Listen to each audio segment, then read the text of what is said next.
Have you ever wondered why Amazon started by selling books? It wasn't because Jeff Bezos liked to read, but it's also not because books were easy to ship. So we're going to talk about that a little bit more. So Amazon is probably one of the most thoroughly contrived and considered companies that has ever been started. Most companies wander around inside the desert with some product that kind of took off, and then they gain some success down the line after they iterate and figure it out. But Amazon was kind of a success right off the bat. And this is a little bit because Jeff Bezos had been operating in the internet for a while before he had started. He had been an analyst and a vice president, the youngest vice president, at D.E. Shaw prior to running Amazon. So he was an analyst on Wall Street, and he was very deep in the internet, and that company was also very progressive about the internet. He had in fact written a report about how you should start an e-commerce website for the internet that was supposed to happen underneath D.E. Shaw, but they decided to go a different direction. So Jeff ended up deciding over the course of a summer driving across America that, he should probably start this online e-commerce store. But he thought, okay, well, what is the first product that you start with? Because you don't want to start with everything. You'd have no way to market. You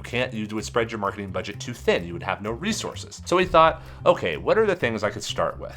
At the time, the things that could probably be shipped were DVDs, CDs. It's still the 90s, so maybe a few cassette tapes here and there and yonder. And of course, books. So why books? Well, a lot of people say it's because books are shippable. They could go through the post office at the time and it wouldn't be a problem. That's ridiculous. Like, the post office could ship a CD just fine, and the CD could be shipped more cheaply than a book. So why wouldn't you want to ship the cheap option, which even if it was broken once in a while, it would be easy to replace because it costs nothing to replace a CD, and a book is kind of expensive. But books are pretty reliable and pretty robust, so you can go ahead and ship those even though the cost is higher, and you pass that cost over to the customer. But that is not like a clear, obvious win. There were plenty of things that could be shipped. They could have started selling Beanie Babies. It would have been fine. There were plenty of things that could go through the mail that were products that had fan bases and avid groups. This brings us to the main reason that the books became kind of the primary source. All bookstores are limited by the room on their shelves.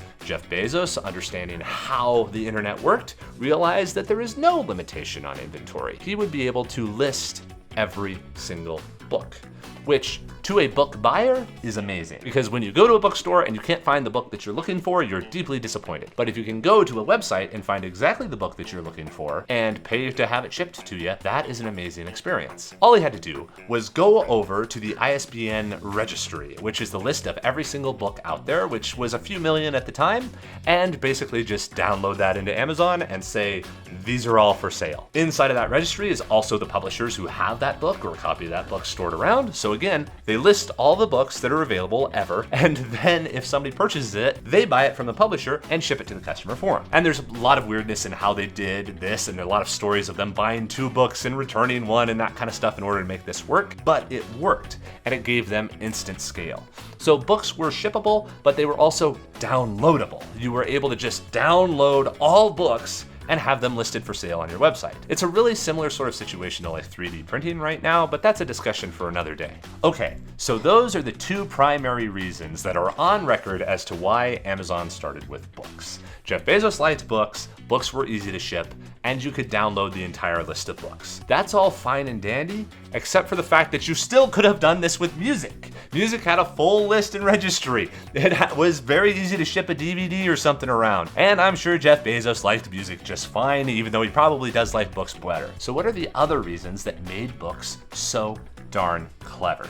The first one is that the customer base of books is very, very valuable. They're also very educated, and they're very likely on the internet. People who are big fans of music, who buy a lot of music, are not necessarily adults with money. They're very often kids. They're the highest consumers of music. And admittedly, Amazon moved into music 2 or 3 years after launching, but it still took a while. Music at the time was running into the realm of piracy, so Jeff Bezos, seeing kind of the landscape of technology, probably thought, music is probably gonna go to digital download at some point. Probably don't want to be there. Books can go to digital download too, but there's a romanticism about it, so there's probably some more protection there. But those type of customers, the people who read, are some of the most valuable customers you can have because they are generally quite affluent. They are nerds who will be on the internet, and they're someone who can afford to have a computer that gets onto the internet. Remember, this is happening in 1995. Owning a personal computer is still quite an expensive proposition. So by selling books, it was something that immediately appealed to the people who were online, which are a bunch of nerds who love to research stuff. But even more than that, the books are a source of recurring revenue.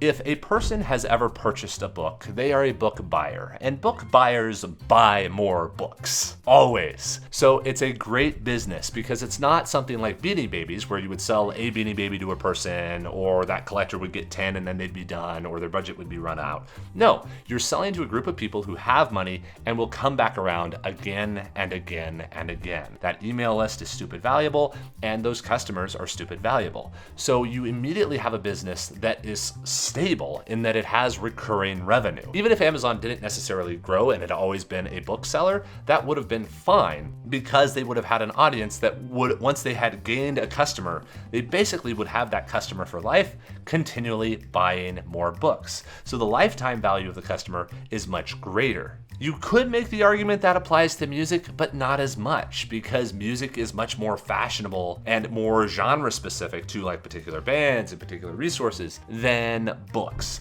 A person who likes books likes books. Very few people are so genre specific that they do not move in between books. And music was a DVD that if it broke in the mail, it would break more likely than a book breaking in the mail. So all of that came together to have Amazon start with books, which was probably one of the best decisions that they could have made, which allowed them to grow 2,300% a month or so from their launch date. And I'm gonna bet that Jeff Bezos knew all of these when they started, because Amazon is one of those few companies that was very intentionally created right from the start by someone who had deep expertise in what they were doing and was taking a stab in a very particular direction to get something done. So those are all the reasons that books were the best thing to start with on Amazon. Have a great day, everybody.